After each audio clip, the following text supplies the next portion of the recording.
Bobby, what's going on, man? How are you? Matt, doing well as always. Doing pretty good. How you Sixers doing? won another game. One other game, 3-1 lead on the series. I can't get enough of the NBA playoffs, to Neither be can honest I, with man. you. It's so much fun. Now they've all been really good games. How can you not love watching Ben Simmons? Every single time I turn on the Sixers, you just watch him the entire time. He's so exciting. It's electric, that's for sure. Anyway, sports is not our forte. Politics almost is. Welcome to the Ombudsman Report, the OR podcast, for another episode. I'm Matt Spurrier. Joined with me is my co-host, as always, Bobby Juliana.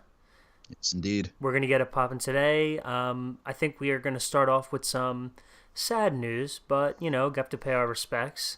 If you haven't heard by now, which if you're listening to the show, you definitely should have, Barbara Bush, the mother to George W. and the wife of Senior Bush, Herbert Walker Bush, passed away at age 93, right? 92. 92. Yeah, Should have long been life. 93 in June. Very long life. She was a big proponent of children's literacy. She was sort of, a lot of obituaries came out about her, how she was like a fun wife, someone who I'm really glad when I saw the news drop. You always like get concerned when someone passes away. Well, Right. you shouldn't, but in our day and age, when someone Yeah, passes it's weird how away, that's your first thought. is okay. So let's get it over with. Where are all the people that are gonna come and shit on Barbara Bush now that she's dead? And there really wasn't that much of that. I gotta say, everyone pretty much came a real respectful, and hmm cordial.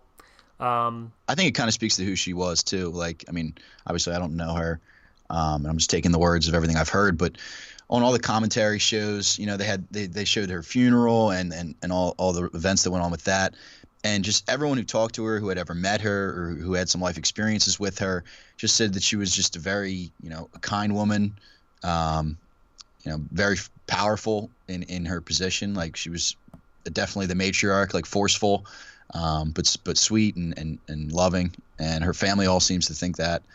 I mean, she was married to George W. Bush since 1945. Crazy. I think this was the longest presidential marriage, and I doubt that'll get beaten, especially in today's day and age. People get married later and don't last that long. I mean, Well, Trump's on his third wife, but I'm just look. I'm just looking at this. Yeah, Trump holds a different kind of record. I'm right, just looking at this. 1945, they got married. yeah, Man, you're talking he came right back from the war, got right back married. from the war and got married. Man, people back then lived such crazy lives, and I'm assuming that Bush Senior did military service. I don't know Yeah, his dude, he got biography. shot down over the Pacific. Oh, really? Yeah, I goes to show how much I know my presidential history. Damn. yeah, they met at age 16, married at 20 for 72 years. Wow. He's see, I didn't know actually she was in bad health. Yeah, I didn't It know. came out that she was refusing ongoing medical service, focusing on comfort care, and then like 2 days later, she passed away. Yeah, I expected yeah. I expected Bush Senior to go first because she always looked like she was in good health. Like when they had the coin toss with the two Super Bowls ago, you know what I mean? Oh yeah, they did, weren't they? Yeah, for the Patriots Falcons, they did the coin toss. Look at you remembering that. That's Yeah, man, a pop culture reference out of I remember that. nowhere. Well, she wheeled them out there and she looked great. So it's unfortunate. I when I heard this, I was talking to my dad, and the first thing I said was like, this might be like a Notebook thing. Like, yes, I've watched The Notebook. It's actually a pretty good movie, Okay. but um, like I don't know. I don't know what kind of health he's in, but this happens quite often. Like people that have been together for a very long time, one of them Oh dies, yeah, the yeah, other one's not far behind. yeah. I'm They not obviously wishing that or die anything, from but a broken heart or something, yeah, whatever something the something like medical term is. Um, yeah. So rest in peace, Barbara Bush. yeah. The Here's only some first more. lady. Yeah. Uh, What were we gonna say? Only first lady. What? she was the only first lady besides Abigail Adams. A little bit of history to be both the first lady and then mother of a president. Oh, So there you was go. that first mother? I don't know what they call that, but I don't think that's a title, but sure. that's yeah, that's definitely not going to be broken either. I don't see that happening in the future. Actually, and I hope not. Yeah, I agree. I don't want families. I think Barbara Bush actually herself made a joke one time when W was running. She said like, "Isn't there another family that can run for president? Don't we have anyone else?" It's like, yeah, you know what, Barbara, you're right. Why is it that the Bushes and the Clintons just keep on popping up. Yeah. Anyway, so, rest in peace, Barbara Bush, and to more, political figures and icons that can bring Americans together and not be partisan and hacky about the whole thing. Remember, we're Americans and we're still on the same team even though we disagree with one another. Yeah. Someone who didn't get that memo was a Fresno State University professor. Oh, yeah. I think her name is Randa Jarrar. Maybe I'm pronouncing that. I don't know how to pronounce that either, but yeah. G. But, and you expect this type of vitriolic hate nowadays. I wasn't surprised. I was more surprised that the New York Times wrote a glowing obituary. Yeah. No, I'm just kidding. But, she wrote, rest in peace, Barbara Bush. She's an amazing racist or whatever. Some people are just so sad. It's like, you can't even let it go. You can't even let them get 6 feet in the ground before you're there's just no twisting need to do that knife. You got to twist that knife a little bit more.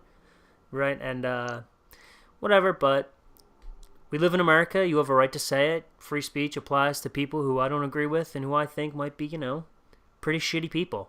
Yeah. So, but I think what was more interesting than her very unintelligent comments would be sort of the reaction to that. She kind of that blew up for a quick minute, and people started digging in. I saw a couple videos of her come up on my timelines of some nasty shit that she said, but. Not just about Barbara Bush, just things in general. But I saw Fox News put out like an opinion piece that said she should be fired. And interestingly, I saw a lot of backlash to that from conservative people. Ben Shapiro, David French over at NRO. I forget what his name was, but he had a long feed of he just compiled everyone disagreeing with this. Good. As they should. Yeah, I agree. So it's what I mean. Free speech. I know that this woman's kind of a piece of shit. I know where she stands, and she doesn't have to lose her job for it. Like, we can all just keep that in the back of our minds as to who and what she is. Yeah, what is she? I forget what she even teaches. I don't even think she teaches a real thing. She's like an adjunct professor at Fresno State. Yeah, she's teaching. And of course, she's got that blue check mark, man. Blue check marks are powerful. There are only some things on Twitter that only a blue check mark would be dumb enough to fucking tweet. Right. And it's shit like that, where you're like, okay. Earlier today, I gotta stop doing this. The blue check mark really means nothing. I don't know why I keep thinking it does. But it just it's Twitter's way of conveying, authority almost. Right? Sure. Like, who are the authority figures on these subjects? Even though they have 1,500 followers and you don't know who they are. I literally was about to say this. Someone tweeted, God, I can't remember the tweet, but I saw it and I was like, whoa, this is fucking crazy. This person has a following. They had 700 followers with a blue check mark. I was like, what do you need this for? Yeah. No one's following you. I forget what he was. It was some sport division. Well, there's a lot of them. Or whatever. The thing is, you can't deny that it isn't there, but this is just another aspect of it. There'll be people on the right that have a lot of followers or are growing in prominence at the moment, and they're trying to get verified, and they can't. And then you look, and there's a lot of you see when he dies, and you look at the comment sections. There's blue check marks everywhere, just posting the nastiest shit. And you check all their pages, and they have no followers. You've never heard of them. You don't know who they are, but they're verified. So Twitter plays their little games. Twitter plays a little game. The internet, all the social media stuff. We talked about that a bunch last time. Social media companies have picked their side. They really. They're business. They're allowed to. Yeah, there's nothing we can do about it right now. But whatever.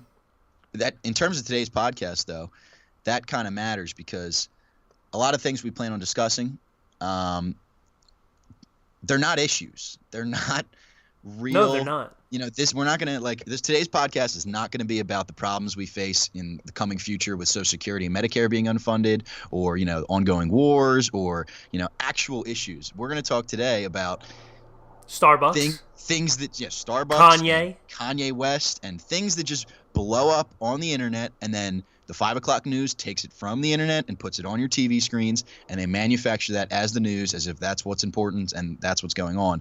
And really, it's irrelevant. It should be ignored, but you can't ignore it because it keeps getting pushed in your face. Because some of this stuff does warrant a response, because there is that issue where, even if I don't think it's important, if there's enough voices behind it, you have to offer a counter voice. Right. You can't just let it go into a vacuum and be like, oh, well, I guess that's right. They're the only ones who spoke up.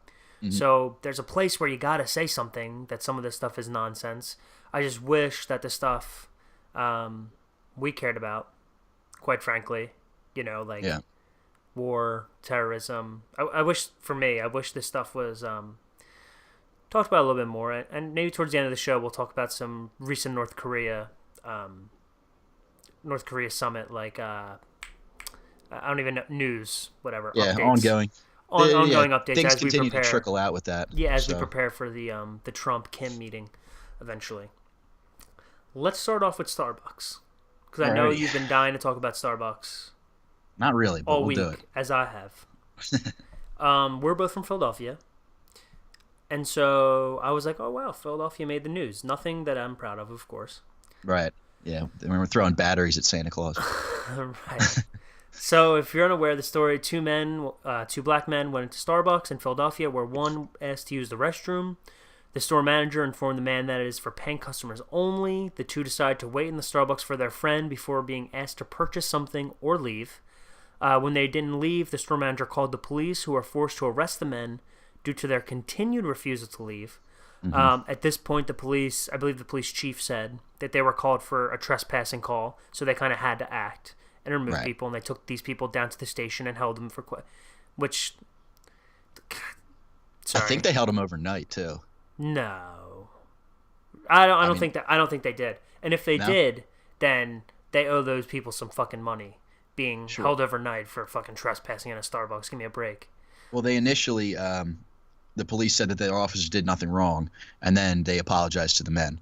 I don't really view this as a police those issue, aren't though. mutually. That's not mutually exclusive, right? The cops were I called agree. for a trespassing thing. Okay, they got it. It is like They have to respond to the call that they were given. it is You know, unfortunate. they don't know any of the backstory. It is unfortunate. Starbucks can say this person's trespassing and you have to leave. Okay, Right. it sucks, but you got to do it. And the men, a lot of conflicting reports. Yeah, so like kind of there's see We're wading into okay. we're wading into like hot water here because because this is gonna get you in trouble because this blew up. obviously This blew up as there was 11 million views on the video of the men being taken out of the restaurant. However, okay, if you've ever been in a Starbucks, if you've been in any public store, there's cameras. Like this store has cameras in it, and we have yet to see the tape of the pre-arrest. Right. The video of the cops, and they're all bike cops. They're just in the area. They got the call. They came in, and they did it. That got 11 million views, and then this blew up into some, like obviously the whole narrative with all the shootings that go on and bad police. So when I first heard of it, it was like, oh, two men got arrested for no reason, right? They go on Good Morning America, the two people that were arrested, and seemed like very nice people. They were talking to what's her name? Good Morning America? Is it Kelly Ripa still? No. No, the one that Am canceled. I that out of touch? I don't watch Good Morning America. Neither anyway, do I. Yeah. they were. She was asking him to go through what happened. So they said, similar to what was reported. That's they Morning went in, with Regis and Kelly, I think. Yeah, it's Regis and Kelly. They went in and the one asked to use the restroom, and Starbucks' policy is you need to purchase something. So the waitress said, sorry, you have to purchase something before you can use the restroom. And he said, all right, I'm good. Sat down. They were sitting at the table. He then said that the barista came over, asked, can I get you drinks, water, anything? They said that they had water bottles and they were good. The men said that she left, and then shortly after, the cops came in and they were like, oh, that can't be for us. We're not doing anything. Right. And then they were arrested. That was their story on Good Morning America in a nutshell. However, like with everything else, there's conflicting reports. So the barista and initially the police a little bit, and also a couple people that were in the store reported that the men came in, they spoke to her and they asked to use the restroom. She said, you need to be a paying customer. They sat down at the table. They said that she went over, asked them, drinks, coffee, anything I can get you. And they were a little hostile with her. Like, no, we're good. We have everything we need. People said, and the barista said a third time she approached and said, like, you need to get something or leave the store. Again, they were hostile. People reported that they were cursing. And then the cops came and they continued with like why should I have to leave? I'm not doing anything wrong, but increased hostility. And then that led to them being handcuffed and arrested and left the store. Which one of them is true? We don't know. There's no video of it. It's just kind of a he said, she said thing. We should get video of it. I don't understand why the video isn't out. Exactly. And maybe I'm an asshole, which I'm totally open to accepting. Okay. But why didn't this guy just buy a coffee if he wanted to use the restroom? I mean, like, I am in the camp that if someone says you need to buy something to use, like, people have done that to me before. I said, can I use the bathroom? No, that's like a perfectly They're acceptable like, oh, policy. you have to buy something. I'm like, okay, can I just have like $1 water or something? Yeah. I don't know.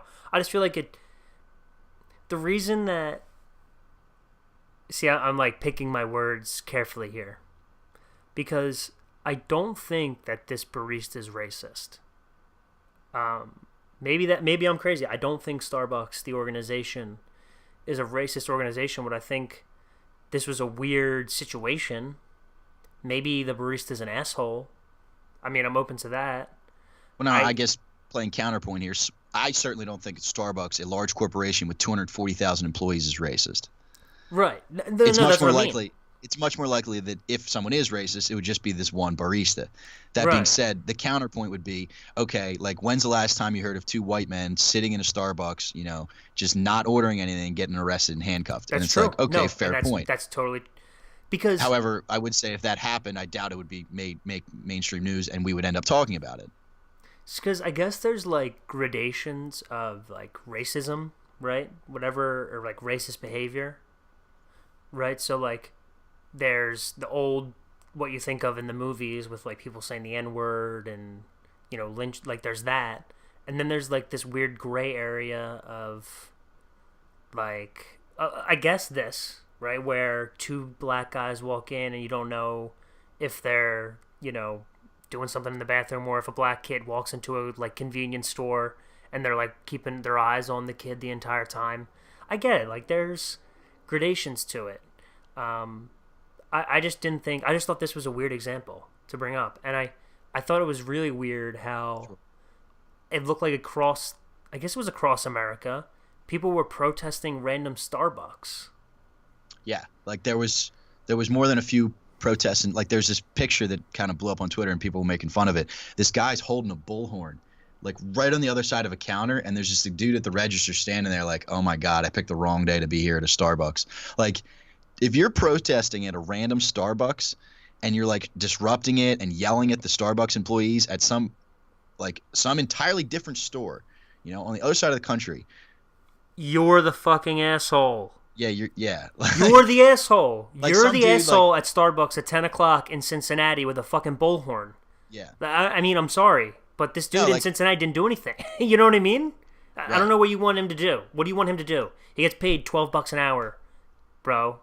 He's here to work.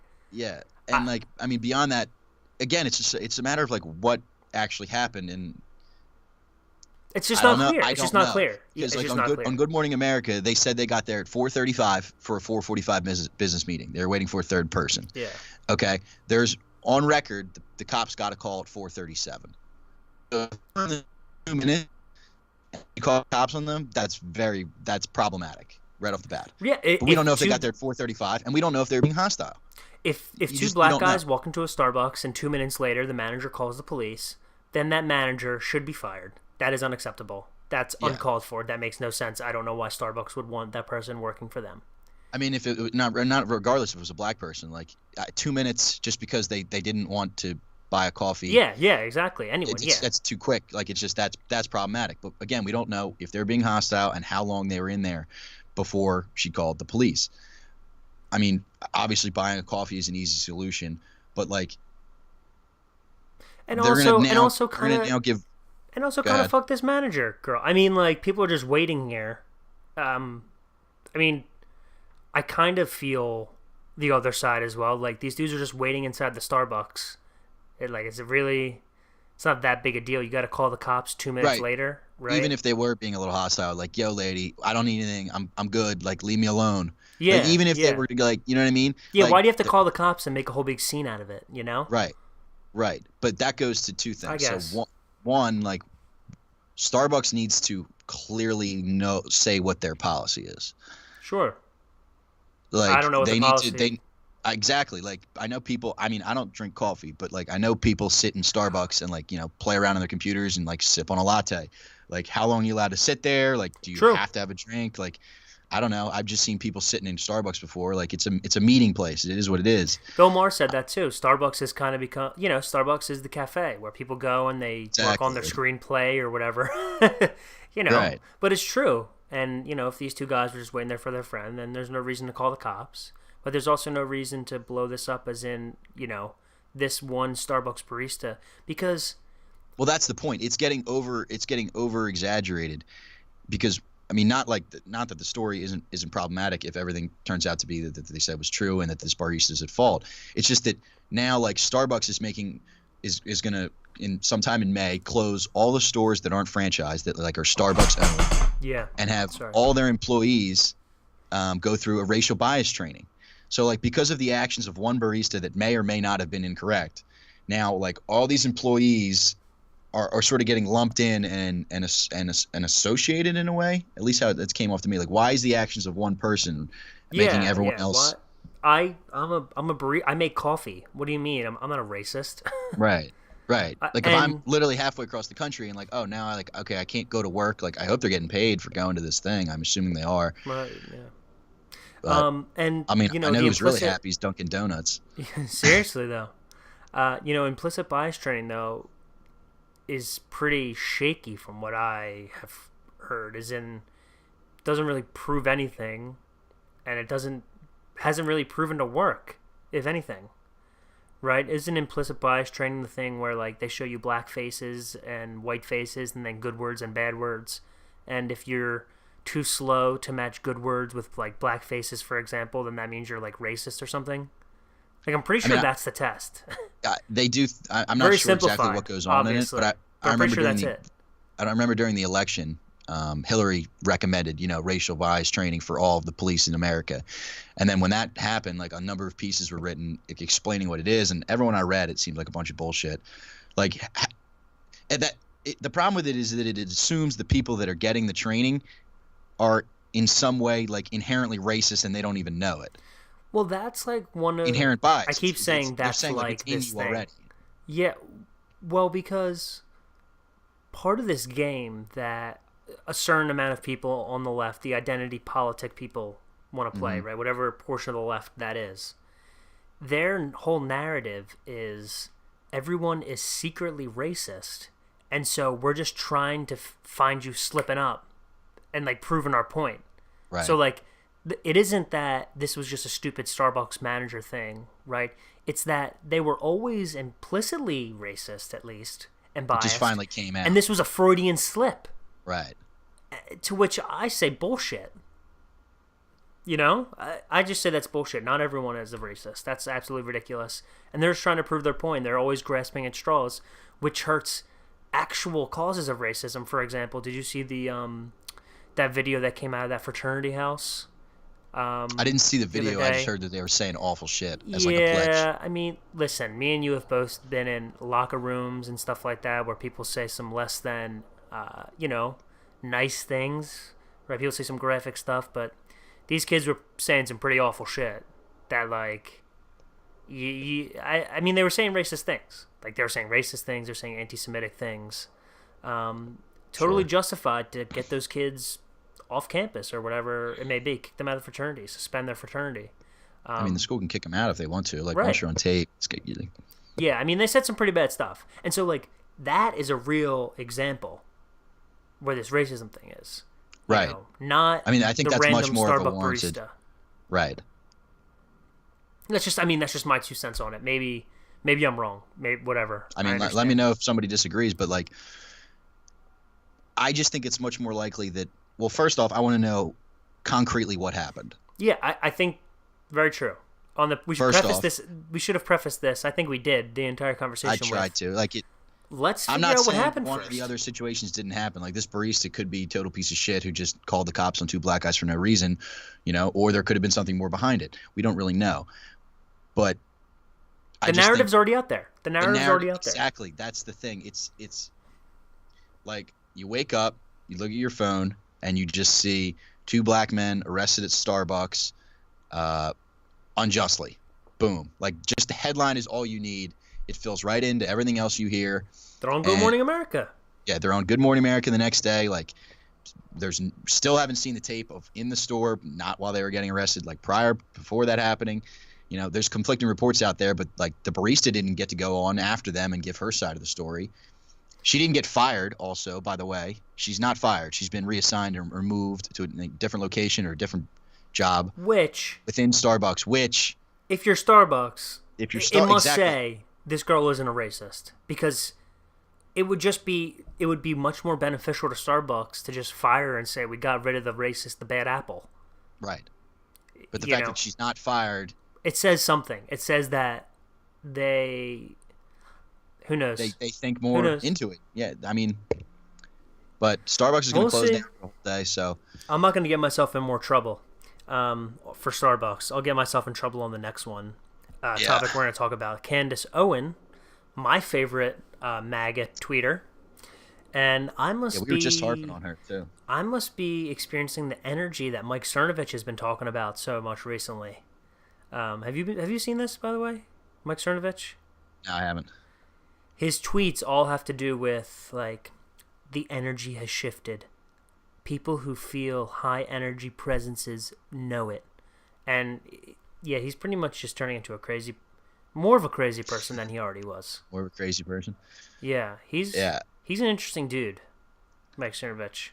I remember him, like, 2 years ago on Dave Rubin's show, when he was, like, just starting out. Mm-hmm. And he was, like, relatively unknown. I think all he had was his Gorilla Mindset book. Right. And this is when he was still blogging about, like, jerking off on girls in his backseat and shit. Like, you can read some really weird stuff from Mike Cernovich, like, trust me. And he was just talking about how he's a lawyer and how he doesn't want to take crap from people. And I was like, this guy's sort of weird. Like, he's talked a little bit about the alt-right. Then he went into the Pizzagate thing, and he jumped on the Trump train, and it was all spirit cooking, and then he got off, and I found him on my podcast, the Deep State Radio podcast I talk about all the time. Yeah. It was previously Foreign Policy's podcast, and he made an appearance on that like a year later because he turned into a national security reporter. Yeah. And I guess he's not that anymore. Yeah, he was asking questions at the White House. I guess he's not there anymore. Now he's into, like, energy and, I don't know, spirits and presence and shit. But Kanye is on the right now, Matt. Don't you know? Everything's shifted. I mean, apparently Kanye is a MAGA person now. Hey, man, he did meet with Kanye before, he became, I guess, inaugurated. Remember, he had a bunch of high-profile meetings at Trump Tower? Yeah, he met with him. Well, they've known each other for a while now. Oh, that's true. I believe that. Kanye and Trump. And so Candace Owens, we've talked about her before. She's the communications director of Turning Point USA, the group by Charlie Kirk. They do conservative outreach on campus. Right. And I don't like Candace Owens because I just don't think she's that interesting on Twitter. I think she just tweets MAGA stuff, but... Yeah, she's like one half just MAGA, and the other half like just general bumper tweets. Yeah, like just conservative, whatever. Just and like she but the thing is she happens to be black. Right, which makes this funny and ironic when you see who's attacking her. I just wanted to defend Candace Owens because I don't we like have to explain what happened. No, I will. Okay. Oh, okay. Fair. So, go ahead. So Kanye West decided to tweet out. Dude, we're through the looking glass. He likes the way Candace Owen thinks. And when this happened, Twitter exploded. All of a sudden, this hate started coming out for Candace, and it was pretty unwarranted. Like, 90% of it. They were just calling her, like, stupid alt-right, like, Uncle Tom. They were calling her some really bad stuff, like... Right, and it's funny, they think they're able to marginalize someone now just by putting Candace Owens, a member of the far right. Right. They can't clearly call her alt-right, so they just put far right. Like, you just put an adjective in front of right or an adjective in front of left, and you're able to sort of box someone in. Yeah, you box them in and you smear them. Like, she's just a black woman who talks about free markets and capitalism to college students, and then because she's black, she's able to speak more from experience, I guess I would say, about, in her opinion, how the Democrat Party is a negative for black people in America. That's sort of her stance. She said she's been like red pilled, like from the Matrix, and she's woken up and realized that, black people in America, in her opinion, are getting shafted by the Democrat Party. And which depends what you mean. I mean, she can sound very convincing. Anyway, Kanye West tweets like, "I like the way she thinks." Apparently, he saw some video of her talking about how, like, the modern day slavery is just like control of your minds and the way you think, and like constantly forcing black people in America to focus on the tragedy that was slavery is holding them back from the present and the future that they could have, is what she said. So Kanye West tweets out like, "I like the way she thinks," and then because now Kanye West and Candace Owens are, it's just like we said, if you don't fit into the narrative, and this is where she kind of gets some validity. Like, people could dismiss her for just being kind of like a MAGA airhead, and you wouldn't think about her. But then when you do this kind of thing and you attack her, once she starts to get some the wheels spinning and some credibility, it proves her point that, like, if you don't fit in the narrative of what they say, you become a target and you become attacked, like she was. Well, then all of a sudden the identity politics hierarchy comes crashing down, because then it doesn't matter that she's a black woman.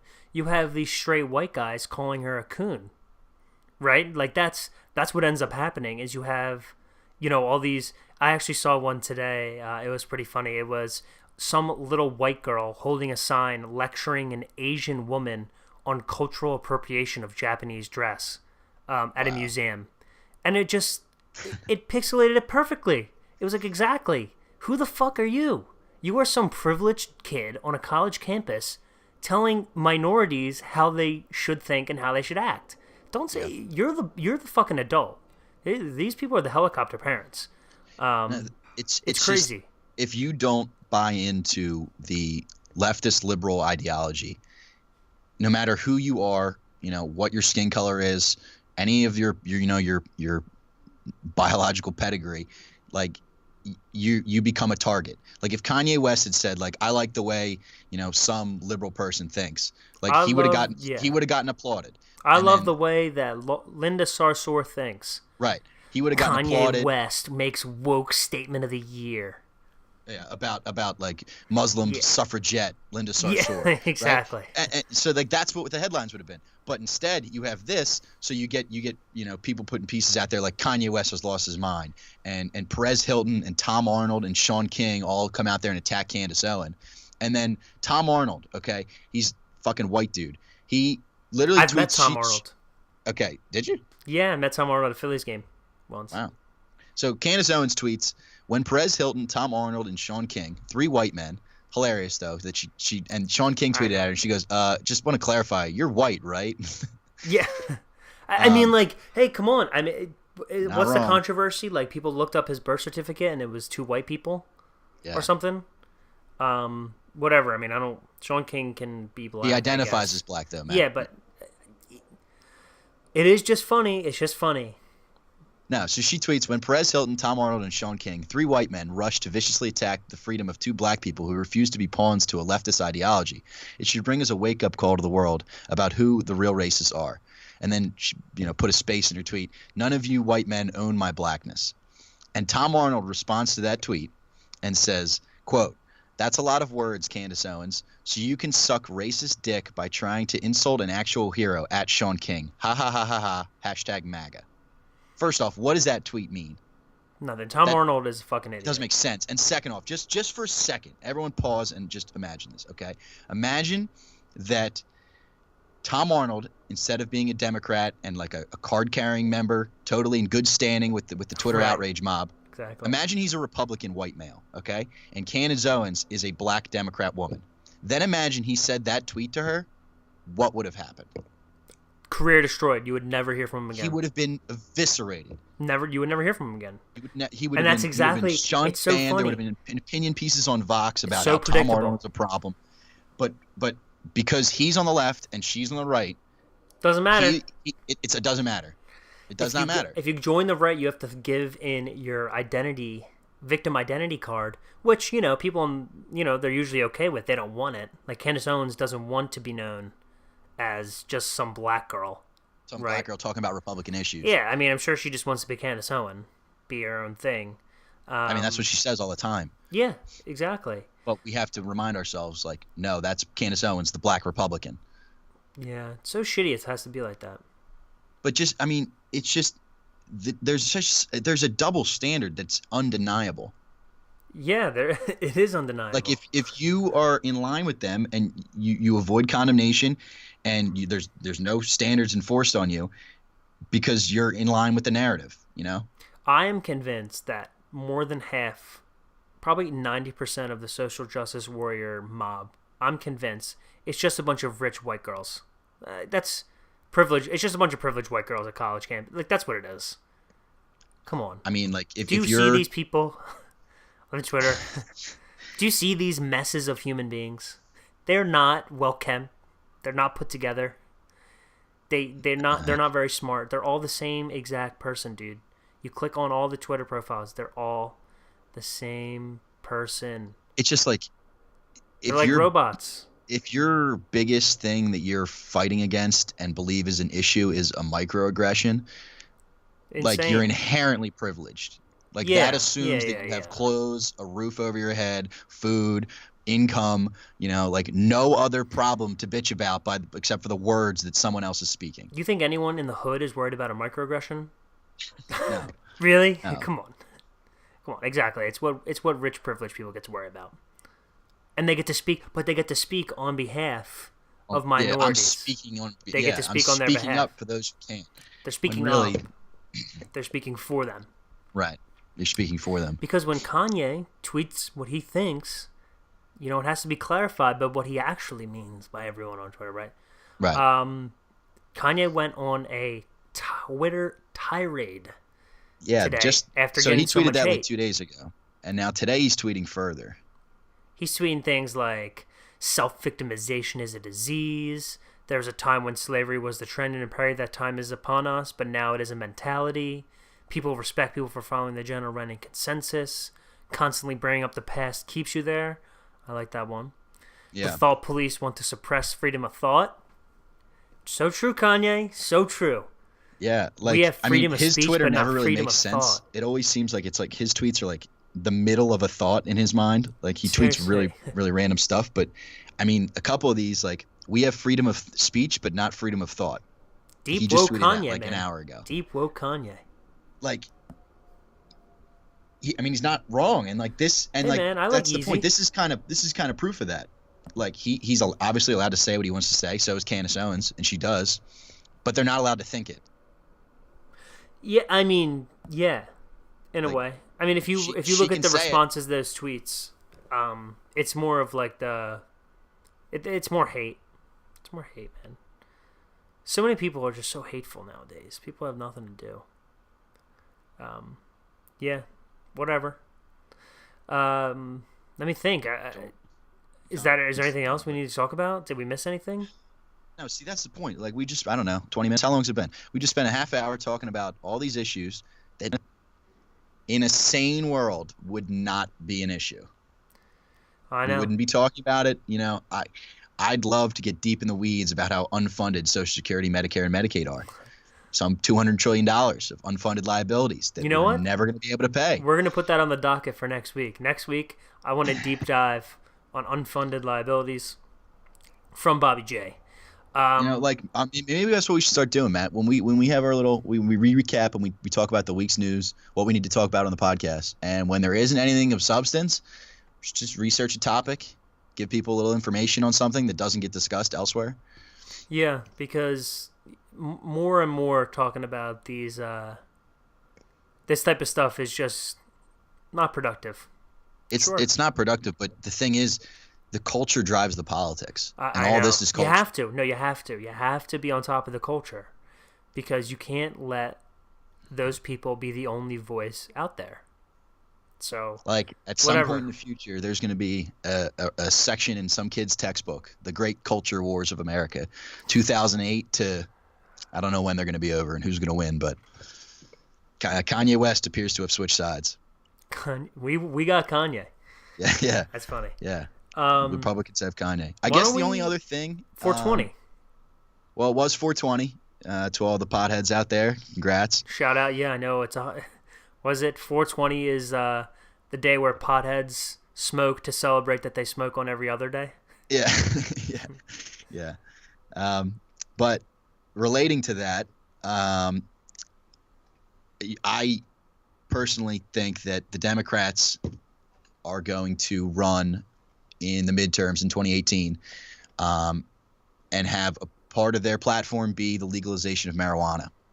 You know, coincidentally, right around 420, Chuck Schumer comes out in favor of decriminalizing pot on the federal level. I saw Bernie Sanders put out a bunch of tweets, talking about the travesty that is all the arrests that come from pot. And like, I'm all for it. It is a travesty. Don't disagree with anything they're saying. I just think it's hilarious. I guess I say the terminology that Schumer used. Why is that? Hold on. Let me read the tweets for you. So, let's see here. Where are we, Senator Schumer? Okay.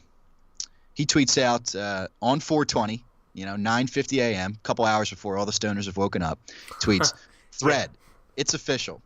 Today I am formally announcing my plan to decriminalize marijuana at the federal level.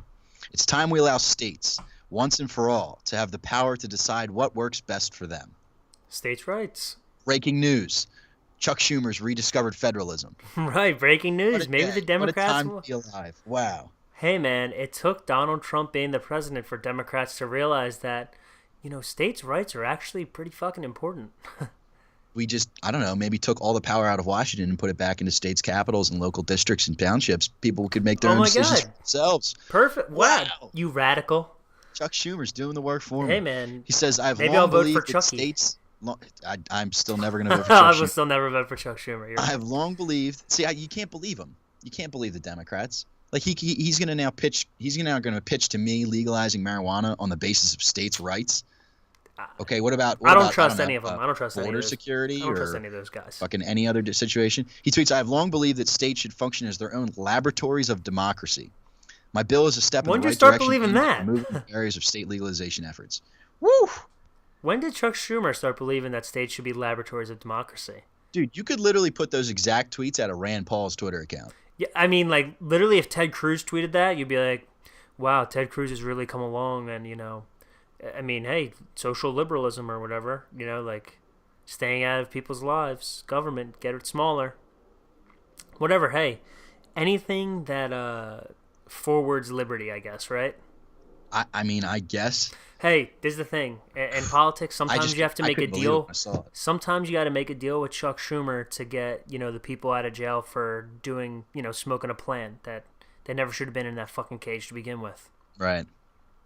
And then he attributed to, he said, why have I changed my thinking? Well, looking at the numbers helped.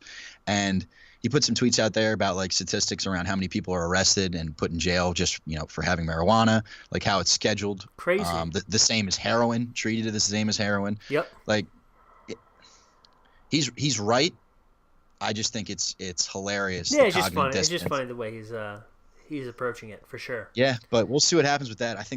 I mean, they got to be careful though. Like, you don't know what's going to happen with Trump. He could just one day say, you know what, I've decided to make pot legal, and just totally take the floor out from under him. I wouldn't mind that either. I guess it's a good thing. What I do mind, and what I think people should care about, just an interesting little nugget of information, just if you're interested. Okay. John Boehner, former Speaker of the House. Yes. Is that who he was? Yeah. So he just decided, the former Paul Ryan, who was, on record in the 90s, right? Unalterably opposed to marijuana, right? Dude, smoking. That was like 2012, I think he was on 2012. record saying that. Sorry. Marijuana makes you a bad person, right? From John Boehner, he knows he's the social guru and arbiter of what is right and what makes you a good person of our times, John Boehner. Right. he has recently decided to take a position on the board of a holdings company that deals in cannabis. The money's And right. and so let this be a lesson for all those politicians, how hypocritical they are. How John Boehner sends people and puts people in cages for something that he's now about to make millions on. How fucking disgusting of a human being do you have to be? John Boehner doesn't deserve to lick my shoe. That is fucking gross. I hate that guy. I don't think he's done anything. I don't think he's done anything good. I've never been impressed with John Boehner. I always thought he was always just a fucking turtle loser. And Teary-eyed. now it's coming out that he's going to be making millions of dollars pushing something that he has sent people to jail for. I mean, he hasn't sent them to jail for it, but he was unalterably opposed to changing the laws that sent them to jail. No. These legislators, in my opinion, they are the ones culpable. The legislators are culpable. They're the ones at any point. Dude, this is an open secret. Weed doesn't make you a bad person. This has been known forever. Every single person inside of that Washington, D.C. State House, except for maybe a couple nerds like Ted Cruz, right? Yeah, I've smoked weed. I think he's a true believer. Right, like everyone in that fucking building has smoked weed. All their kids smoke weed. Okay, every college campus, kids are smoking weed, and we're still sending people to jail, and you're ruining people's lives for a plant. And now John Boehner's making out on it. I don't know. It just made me sick to my stomach how the system works this way. But see, if the system worked as Chuck Schumer is proposing, federalism, a bunch of states they're already moving in that direction. Yeah. And like you just give it time, you let people vote and change their opinions on it, and eventually it'll be legal in all 50 states. It's particularly sick when you think of the medical benefits and like those videos you see of 5-year-old kids with seizures every 5 minutes are being saved, and John Boehner is secretly closed doors saying, well, we can't really legalize it because we can't tax it, and we have to. Fuck you, dude. Fuck John Boehner. God, that should be my fucking Twitter profile. Fuck John Boehner. I hate that dude. Hey, you get a lot of followers. Maybe. Probably not. Yeah, people don't remember who he is anymore. He's been out of the news cycle for like 2 years, 3 years. Yeah, exactly. He got to sneak his way. He got to weasel his way into that. Yeah. So, now that we've just talked Twitter gossip for the past 47 minutes, 48 minutes, I guess I should end with some real news. And that would be that, Mike Pompeo secretly went to North Korea to meet with Kim. Mm-hmm. I saw some people actually getting mad at that. I don't know why. I thought it was pretty stupid. I mean, Kissinger went to China secretly when he was National Security Advisor. Sure. To meet. So these are things that are done. And it came out that, the North Korean regime is going to stop testing nuclear ballistic missiles. Good. And they are willing to talk denuclearization, which is a breakthrough, right? That's good Trump, as Ben Shapiro would say. And they have also noted that denuclearization of the Korean peninsula does not include removal of U.S. forces, which is a very big win because this is what people were talking about was going to be the sticking point where Trump may get up and walk out of the room. Because denuclearization to the Koreans, like we've mentioned before, used to mean, I guess, until very recently, something completely different than the American notion of denuclearization. Right. And so, man, I mean, we're hating on Donald Trump, but this is, he's moving along. The Korean diplomacy is coming along. It looks like that President Moon of South Korea and President Kim of North Korea are going to meet to end the Korean War officially. Yeah, officially. It may not seem like a lot, but it's very big symbolically and diplomatically. Sure. Ending a war finally, because then it gives them the freedom, I guess, the wiggle room to make more concessions, right, and to sort of extend the talks and make It's a gesture of good faith, I guess you could say. Yeah, I would say. He also met with President Abe of Japan. Yep, to talk Asian Pacific security. They met at the Southern White House, as he's now calling Mar-a-Lago. Is that what Mar-a-Lago I think is? it's hilarious. Yeah, he calls it the Southern White House. Jesus Christ, I hate this 2018. Hey man, if he's got a nicer house than the White House, like I don't give a shit if he wants to be there. I really don't care. It's just funny. It's just It's it's just just funny, it's man. just the times we live in. It's just the times we live in. He's tweeting about slimy James Comey and Well, that I agree with. handling nuclear deals in North Korea. But Yeah, yeah, I mean, yeah. Matt, what would happen though? What would happen if, you know, he does something radical? You know, he pulls us out of Syria. Maybe he finally wises up and gets us out of Afghanistan. He quells down the Middle East. You know, he gets some real movement out of North Korea. You know, Barack Obama got a Nobel Peace Prize just for getting elected. You know, how about one for old Donnie? You know, They would never give Donald Trump the Nobel Peace Prize. no, of course not. I'm just saying The Nobel Peace Prize is now it's a gimmick. It's a gimmick. completely. Um, And I will say, I don't think I'm torn. I don't believe that this is genuine out of North Korea. Like I don't know what their Right. end game is. right. That's So I don't know what's going to happen. But That's what we don't. That's assuming actually, the best, Sure. if Trump were to make significant strides to denuclearizing North Korea, like he then immediately goes up there as like one of the better foreign policy presidents. Yeah. I mean. Like Yeah. I mean, 100%. That's the thinking. I mean, if Trump got us out of the Middle East, ended the war in Afghanistan, right, denuclearized Korea, got us warmer relations with Russia, that that's huge. All that. that'd be crazy. That would be, And obviously, that would be era defining. really long way away from all that. That would but be if he. I mean, and we're a long way away. seems to be In terms of trending in the right direction. The Korean talks, this is what I'm thinking is that, and what's more likely is that the Korean talks will go on long after Trump is out of the office. Yeah, That's I what mean, I'm thinking. all things like that take. I many mean, years. unless he wins re-election, and even then, who knows? But I was actually an interesting commentary. I think it might have been from Foreign Policy magazine, in that this actually may be a place we want John Bolton, and it was an interesting argument in that John Bolton is going to be much more. What are you up to? What is North Korea up to? What are they trying to sneak behind us? Skeptical, right? Skeptical. Like a cowboy. I think that's fair. Cannon. I think that's fair. Yeah, You can't trust North Korea. I mean, they renege on agreements. They've reneged on Bill Clinton's agreement when we gave them a nuclear reactor in the 90s for nuclear energy. yeah. Use it for energy. Didn't really pan Turn out. some of those lights on. We can't see it from space. Yeah, didn't really pan out the way that we thought. And so I'm still skeptical with whether or not on how successful the Trump summit will be. But I mean, he's making the right moves now. So. And in terms of We'll Pompeo see. going, I saw a lot of people saying that this was just sort of a ploy to support him getting nominated, because he's going to have a fight to get nominated. Rand Paul has still said he will not vote for him to become Secretary of State. So I think Trump, by sending him there, is like, look, we're already moving ahead. Like, just stick him in there for me. He sent some probably. tweets and he made some comments. He's like, Rand Paul's never let me down before, so we'll see what he decides to do. Yeah, I mean, Rand Paul has to make a decision. I mean, I think Rand Paul wants to be principled. I Sure. think on some level, I think he's opposing on principled ground. yeah, And I think he's just going to have to make a decision. I wouldn't pitch it as, abandoning my principles and siding with Trump. I would just say, it's a losing fight.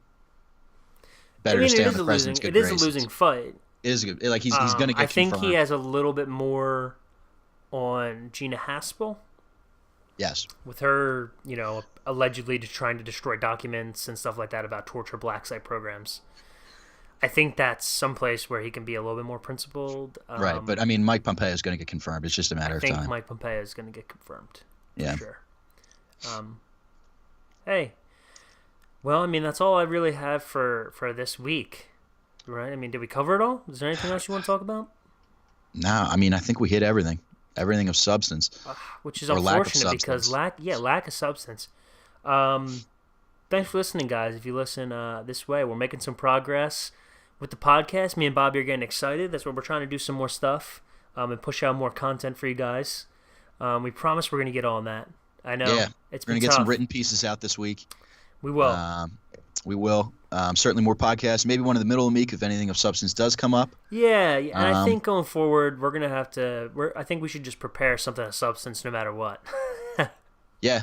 Yeah, I mean, look, if we have another slow news week, you know, we're Then gonna have something nice and in depth and boring for you well, next no, Sunday. no. Next week, tune in because Bobby is going to give us a nice report on the unfunded liabilities in the United States economy. You know what? I'll do that for you all. I'll do that. So we'll be here next week to talk about the economy and the debt. Should be exciting. Yep. Remember to follow us on Twitter, me, Matthew Spurrier, at Planet Politico. Remember to follow Bobby J at Bobby J Politics. You can find this at theombudsmanreport.com. Check out the site. Check out the blogs. Check out the other podcasts. I think this is number 11. Number 11. Yep. Crazy. Wow. Coming along. Next week, we'll see you for number 12, all right? Cool. Thanks for watching, guys.